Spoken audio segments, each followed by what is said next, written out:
Hello kids, today we are going to color this cute picture. One big candle, a small candle and a flower.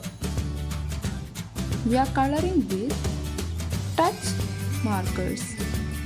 So the colors we use are chocolate color, emerald green color, baby blue color, deep yellow color, peach color, potato brown color, vivid reddish purple color, coral pink color and oil red color. So let's paint this cute picture.